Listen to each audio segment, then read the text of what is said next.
വെണ്ടയ്ക്ക വീണ്ടും പിടിച്ചതിൽ എബിൻ്റെ അഭിപ്രായം എന്താ? എബിനെ നല്ലതല്ലേ?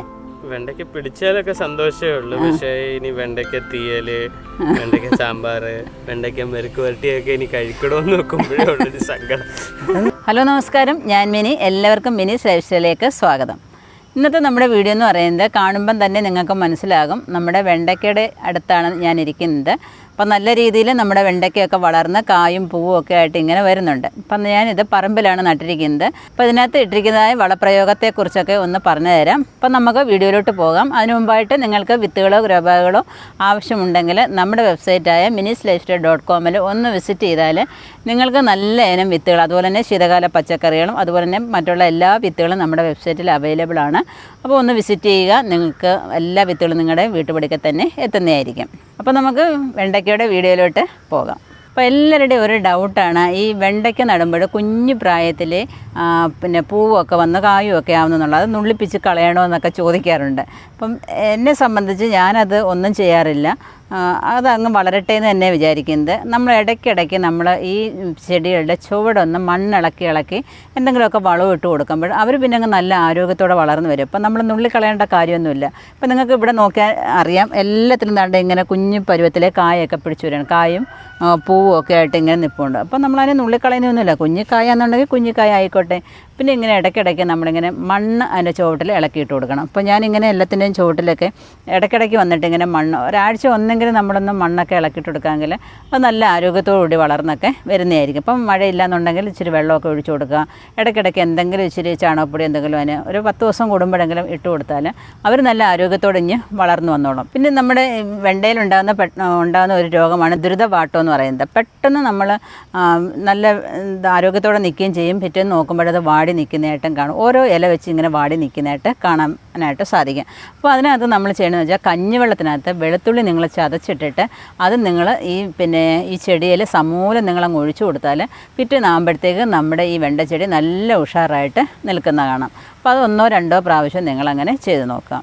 പിന്നെയെന്ന് വെച്ചാൽ നമ്മുടെ ഈ വെണ്ടയ്ക്കയുടെ അടിയിൽ ഒരു കറുത്ത സ്പോട്ട് ഇങ്ങനെ ഉണ്ടാവും. ഇതിനകത്തില്ല, അത് ഉണ്ടാവാറുണ്ട്. അപ്പം അതിന് ചെയ്യേണ്ടതെന്ന് വെച്ചാൽ ഈ കഞ്ഞിവെള്ളത്തിനകത്ത് വെളുത്തുള്ളി ചതച്ചിട്ട് അങ്ങനെ ചെയ്യാം. അല്ലെങ്കിൽ വേപ്പെണ്ണ അധിഷ്ഠിതമായ എന്തെങ്കിലും മരുന്നുകൾ തളിച്ചാൽ അത് കുറച്ചൊക്കെ മാറിക്കിട്ടും.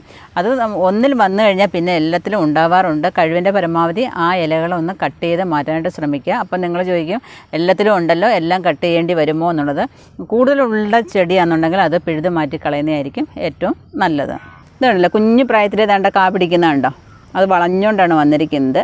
നല്ല ആരോഗ്യത്തോടെയാണ് നിൽക്കുന്നത്. എന്നാലും കുഴപ്പമില്ല. ഞാൻ പിച്ചുകൊണ്ട് തറയിൽ തന്നെ നിൽക്കുന്ന മാതിരിയാണ് കേട്ടോ.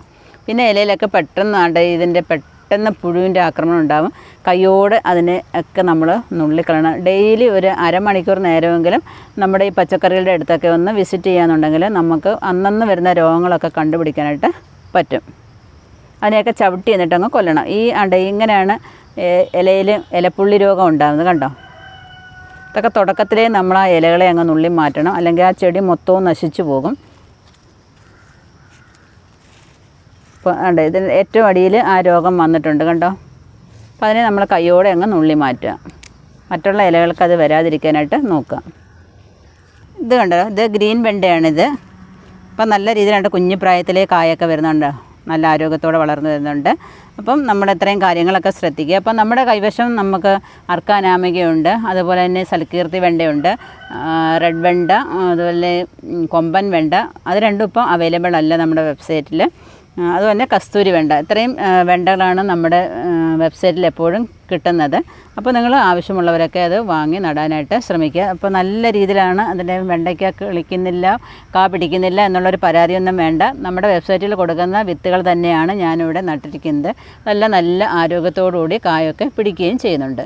ഇതാണ് ഇപ്പോൾ നമ്മൾ നമ്മുടെ വെണ്ടയിൽ ചേർക്കാൻ പോകുന്നത്.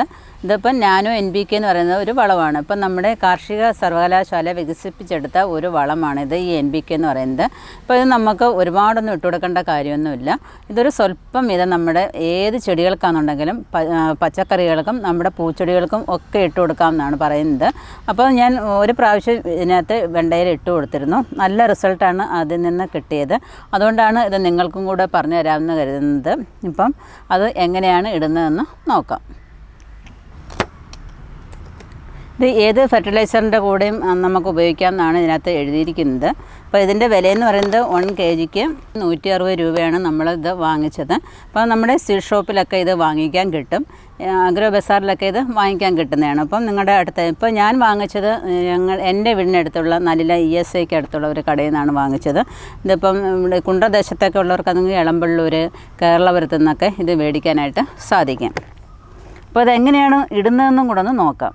അപ്പോൾ ഇത് 15 ദിവസം കൂടുമ്പം ഇട്ട് കൊടുക്കാനാണ് പിന്നെ കൃഷിഭവനിൽ നിന്നും പറഞ്ഞിരിക്കുന്നത്, അതുപോലെ നമ്മൾ വാങ്ങിച്ച കടയിൽ നിന്നും പറഞ്ഞിരിക്കുന്നത്. ഇപ്പോൾ സത്യത്തിൽ ഞാൻ ഈ വളത്തെക്കുറിച്ച് അറിഞ്ഞത് നമ്മുടെ കൃഷിഭവൻ മുഖേനയാണ്.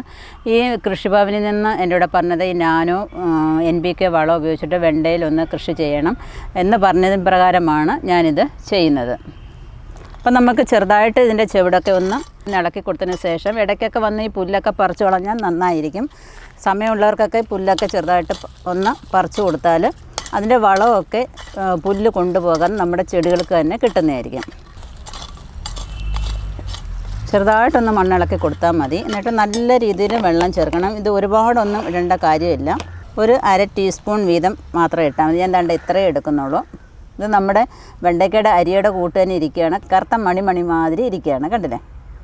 ഇത് കുറേശ്ശെ ചേർത്ത് കൊടുത്താൽ മതി. ഇത് പിന്നെ നമ്മുടെ ചോക്ലേറ്റ് മാതിരി അലിഞ്ഞ് അതിൻ്റെ മണ്ണിനകത്ത് അലിഞ്ഞ് ചേരുമെന്നാണ് പറയുന്നത്. അതിൻ്റെ ചുറ്റിനും നമുക്കങ്ങ് ഇട്ട് കൊടുക്കാം. അതിൻ്റെ കൂടെ നമുക്ക് കുറച്ച് ചാണകപ്പൊടിയും കൂടെ ഇട്ട് കൊടുക്കണം. ഇപ്പം കണ്ടില്ലേ, ചാണകപ്പൊടി ഇരിക്കുന്നുണ്ടല്ലേ, നല്ല നമ്മുടെ തേയിലക്കൊന്ത് മാതിരിയാണ് ചാണകപ്പൊടി ഇരിക്കുന്നത്. ഈ ചാണകം എങ്ങനെയാണ് പൊടിക്കുന്നത് എന്നുള്ളതായ ഒരു വീഡിയോ ഞാൻ നേരത്തെ ഇട്ടിട്ടുണ്ട്, അത് കാണാത്തവരൊക്കെ ഒന്ന് കണ്ടു നോക്കുക. അങ്ങനെ നമ്മൾ ചാണകം പൊടിച്ചെടുക്കാനായിട്ട് ശ്രമിക്കുക. ചാണകമാണെന്നുണ്ടെങ്കിലും ആട്ടുംപൊടിക്കാണെന്നുണ്ടെങ്കിലും ആ രീതിയിൽ നമുക്ക് നല്ല രീതിയിൽ പൊടിച്ചെടുക്കാനായിട്ട് സാധിക്കും.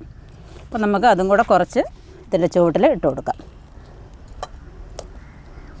ഇത് കണ്ടില്ലേ, നമ്മുടെ ചാണകം നല്ലതുപോലെ ഫൈനായിട്ട് പൊടിഞ്ഞാണ് ഇരിക്കുന്നത്.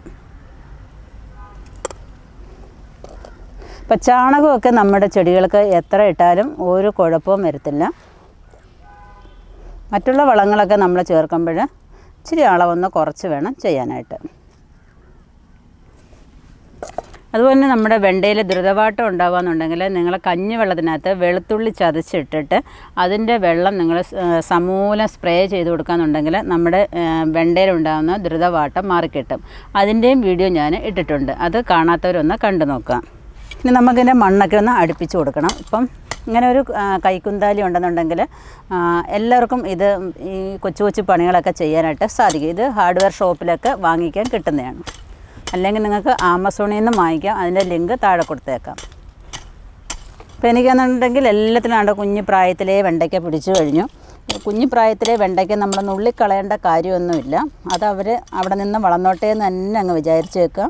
എന്നിട്ട് നമ്മളിങ്ങനെ വളമൊക്കെ ഇടയ്ക്കിടയ്ക്ക് ഇട്ട് കൊടുക്കുമ്പോൾ നല്ല രീതിയിൽ അവർ വളർന്നു വരികയും അതിനകത്തുനിന്ന് വീണ്ടും കണ്ടില്ലേ നല്ല വലിപ്പമുള്ള കായകളൊക്കെ പിടിക്കുകയും ചെയ്യും. ഇതിപ്പോൾ സൽകീർത്തിയാണ്, കണ്ടില്ലേ, നല്ലതുപോലെ കായൊക്കെ പിടിച്ചു തന്നെ. ഇങ്ങനെ മണ്ണ് നമ്മൾ കയറ്റിയിട്ട് കൊടുക്കണം. ഇതിപ്പം വീട്ടിൻ്റെ പണിയൊക്കെ നടക്കുന്നതുകൊണ്ട് ഞാൻ നേരത്തെ ഒരു പ്ലാൻ ഉണ്ടായതുകൊണ്ട് കുറച്ച് വെണ്ടയ്ക്കൊക്കെ പറമ്പിൽ കൊണ്ടുവന്ന് നട്ടിരുന്നതാണ്. അത് നല്ല രീതിയിൽ വളർന്നു വരുന്നുണ്ട്. അപ്പോൾ ഇടയ്ക്കൊക്കെ ഞാനിങ്ങനെ വന്നിട്ട് മണ്ണൊക്കെ ഒന്ന് ഇളക്കിയിട്ട് കൊടുക്കും, വളമൊക്കെ ഇട്ട് കൊടുക്കുന്നുണ്ട്. അവർ ഒരു കുഴപ്പമില്ലാതെ വളർന്നു വരുന്നുണ്ട്. ഇങ്ങനെ നമ്മൾ മണ്ണ് കയറ്റി കൊടുക്കണം.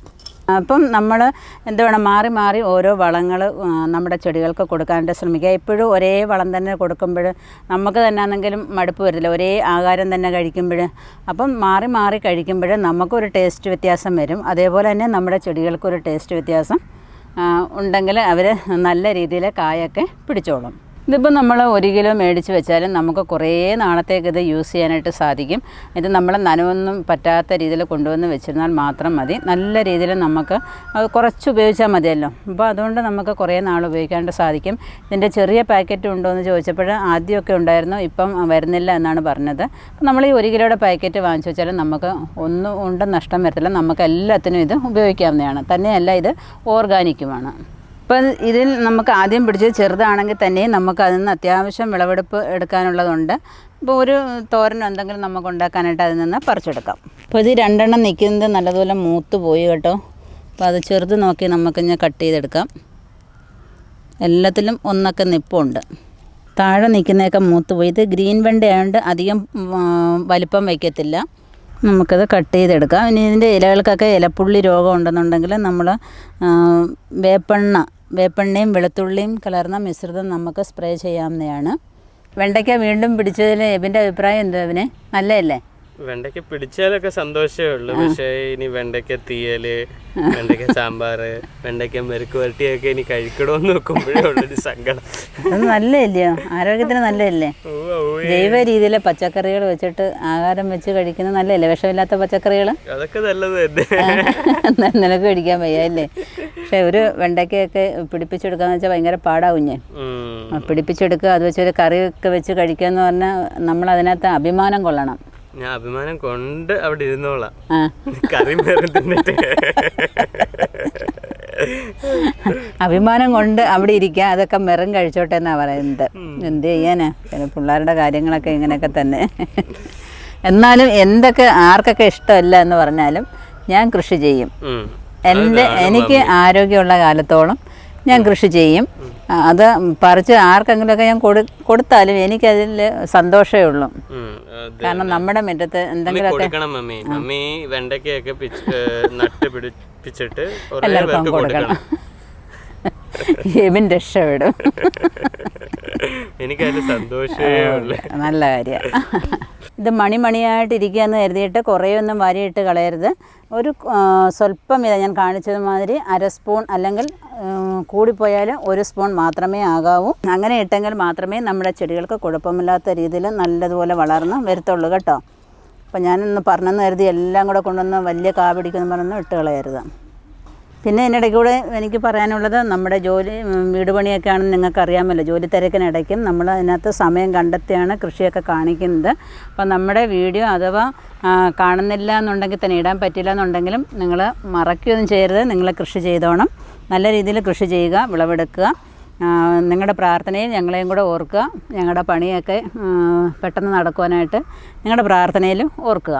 അപ്പോൾ ഞാൻ ആദ്യം പറഞ്ഞതുപോലെ തന്നെ നിങ്ങൾക്ക് വിത്തുകളോ ഗ്രോ ബാഗുകളോ ആവശ്യമുണ്ടെങ്കിൽ നമ്മുടെ വെബ്സൈറ്റായ theminislifestyle.com ഒന്ന് വിസിറ്റ് ചെയ്താൽ നിങ്ങൾക്ക് 2 ടൈപ്പിലുള്ളതായ ഗ്രോ ബാഗും അതുപോലെ തന്നെ നല്ല ഇനം വിത്തുകൾ, ശീതകാല പച്ചക്കറികളും അല്ലാത്ത പച്ചക്കറികളും എല്ലാം അവൈലബിളാണ്. നിങ്ങൾക്ക് വാങ്ങിക്കാവുന്നതാണ്. അപ്പോൾ നിങ്ങൾക്ക് ഈ വെണ്ട കൃഷി ഇഷ്ടപ്പെട്ട് കാണുമെന്ന് വിചാരിക്കുന്നു. ഇഷ്ടപ്പെടുന്നുണ്ടെങ്കിൽ ലൈക്ക് ചെയ്യാനും ഷെയർ ചെയ്യാനും അതുപോലെ തന്നെ സബ്സ്ക്രൈബ് ചെയ്യാനും ഒട്ടും മറക്കരുത്.